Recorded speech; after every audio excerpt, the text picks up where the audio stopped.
एक वक्त की बात है, एक गांव में रमज़ान नाम का आदमी रहता था। वो चाय की दुकान चलाता था। उसकी चाय मज़ेदार होने की वजह से लोग उसी के पास चाय पीने आते। अरे वाह रमजान साहब, क्या कमाल की चाय होती है आपकी। जैसे मुंह की नाली से गुजरती है, सारे गले को आराम और राहत पहुंचा देती है। हाँ बेटा, ये सब मेरी ईमानदारी की वजह से है। मैं चाय के लिए इस्तेमाल होने वाले दूध में कोई कमी नहीं छोड़ता, तभी तो मेरी चाय खुशबूदार और राहत से भरपूर होती है। रमजान साहब, दूध लाते कहाँ से हो आप? हमें भी तो बताओ, ताकि हम भी आप जैसे दूध की चाय बना सके और राहत और मजे उड़ा सके। और बेटा, ये दूध मैं अपनी गाय का ही निकालता हूँ और बगैर पानी के दूध की चाय बनाकर बेचता हूँ। अरे वाह, तभी तो आपकी चाय इतनी दिल बहार होती है। इसी खुशी में एक और कैंची बार चाय पिला दो। रमज़ान अपनी भैंस का बहुत ख्याल रखता, उसे वक्त पर चारा और पानी देता। उसने चाय के कारोबार से अपने 2 बेटों की परवरिश की, जिनमें एक बेटा बिट्टू था, वो अपनी बीवी शीला के साथ रहता, और दूसरे का नाम मीठा था, वो अपनी बीवी नसीबो कैंची के साथ रहता था। बिट्टू बहुत समझदार था, वह हमेशा बाप के कामों में उसकी मदद करता, जबकि मीठा बहुत चालाक था। वो बीवी की खिदमत करने का शौक रखता और बाप से मुफ्त पैसे लेने का भी। अब्बा, जरा 1000 रुपए दे, तेरी बहू रानी को छलियों का भुट्टा ला कर देना है। और बेटा, तेरे भुट्टे के लिए मेरे पास 1000 रुपए का छुट्टा नहीं है। और भुट्टे के चक्कर छोड़, अपने बुढ़े बाप का ख्याल कर, बस बहुत हो गई। क्या मतलब, अब मुझे किसी काम का न कहने लग जाई। मेरे से ये छोटे मोटे गरीबों वाले काम नहीं होते। शर्म कर शर्म। अब तुझे लगता है ये बूढ़ी हड्डियाँ और ज्यादा मेहनत कर सकती है। अब्बा, बेशक तू बूढ़ा हो गया है, लेकिन तेरा दिमाग तो अभी भी जवान है। तू अपने होनहार और काबिल बेटे को मेहनत कह के उसकी तौहीन न किया कर। बस बेटे, बहुत हो गया। अब कल से तू गाय का दूध निकालेगा और बिट्टू दूध की चाय बनाकर बेचेगा, और तू घर पे बैठकर चरपाई तोड़ेगा। बस अब्बा बस, मैं दूध नहीं निकालूंगा। हाँ, मुझे गले पे बिठा दे, नोट गिन गिन कर दराज में डालता रहूंगा। हाँ, बहुत अच्छी बात की है तूने। बिल्ले को दूध की रखवाली पर बिठा दूं। चल शाबाश, चला जा यहाँ से और कल से दूध धुलाई का काम शुरू कर। ये सब सुनकर मीठा गुस्से में वहाँ से चला जाता है और रात को उसके बाप की तबीयत खराब होने लगती है।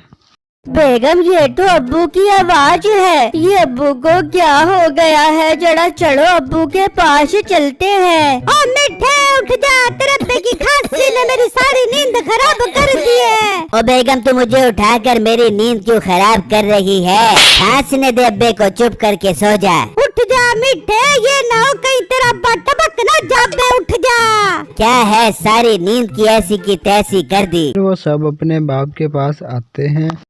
अब्बू जान, आपको अचानक क्या हो गया है? शाम में तो आपकी तबीयत ठीक थी। बेटा, बस मुझे लग रहा है अब मेरा आखिरी टाइम आ गया है। अब मैं नहीं बचूंगा।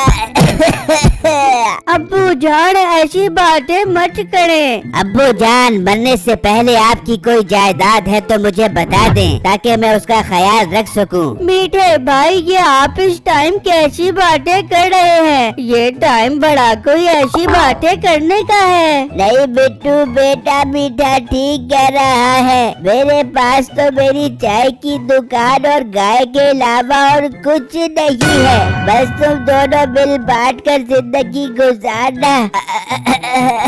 अब मुझे मेरा बचना मुश्किल लग रहा है। ये कहकर उसका बाप दुनिया से रुखसत हो जाता है।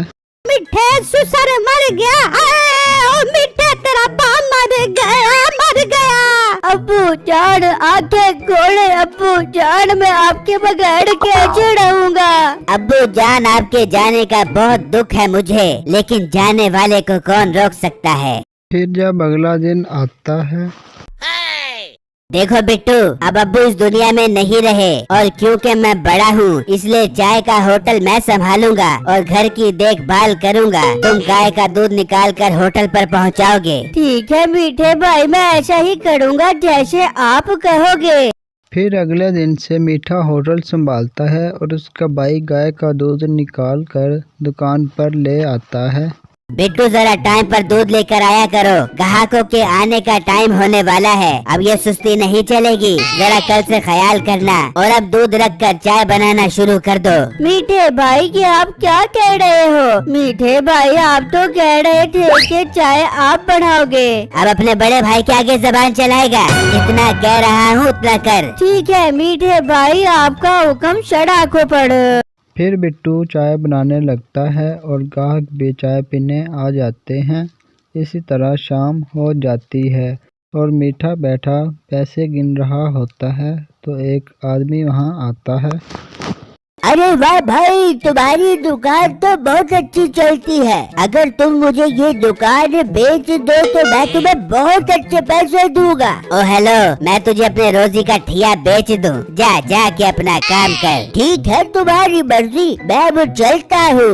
मीठा ये बात सुनकर सोचने लगता है, अरे यार, क्या मैं रोज अपनी नींदें हराम करके यहाँ आकर चाय बेचूंगा? एक दफा ही ये होटल अच्छी कीमत पर बेचकर पूरी जिंदगी मजे से गुजारूंगा। फिर जैसे ही वो आदमी जाने लगता है तो मीठा आवाज लगाता है, 1 मिनट रुको जरा, साइड पर जाकर बात करते हैं भाईजान। फिर मीठा उसे साइड पर ले जाकर दुकान का सौदा कर लेता है। बिट्टू ये सब देख रहा होता है। उसे दाल में कुछ काला लगता है लेकिन वो वहम समझकर नजरअंदाज कर देता है। फिर अगले दिन बिट्टू गाय का दूध निकालता है लेकिन उसे क्या पता था कि मीठा भी सो रहा है। यार मैं जल्दी जल्दी दूध निकाल कर होटल पर जाता हूँ। मीठे भाई तो सुबह सुबह ही होटल पर पहुँच गए होंगे, फिर वो मुझे डांटेंगे और चाटा मारेंगे मेरे मुंह के ऊपर। बिट्टू दूध निकालकर दुकान पर ले आता है लेकिन देखता है कि उसकी दुकान पर कोई और खड़ा है।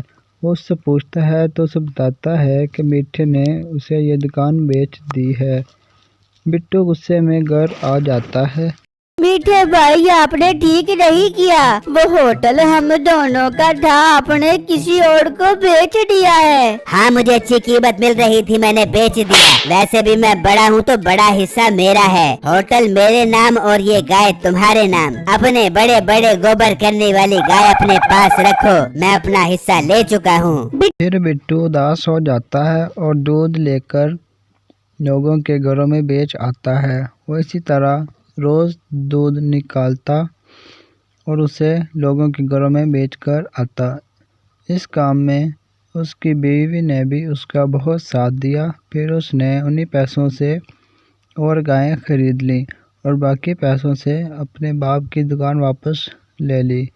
फिर उसने दुकान पर एक मुलाजिम रख लिया और उधर मीठे की बीवी नसीबो कैंची सारे पैसे उड़ा गई। मीठे घी खत्म हो गया, बाजार से जाके घी लेके आजा।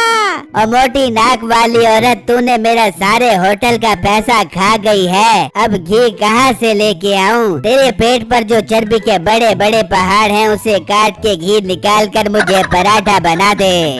अब मीठे के पास बिट्टू को हसरत भरी निगाहों से देखने के अलावा कुछ नहीं था और उधर बिट्टू ने अपनी मेहनत से सब कुछ हासिल कर लिया। मेरी वीडियो को लाइक करें और चैनल को सब्सक्राइब करें। शुक्रिया।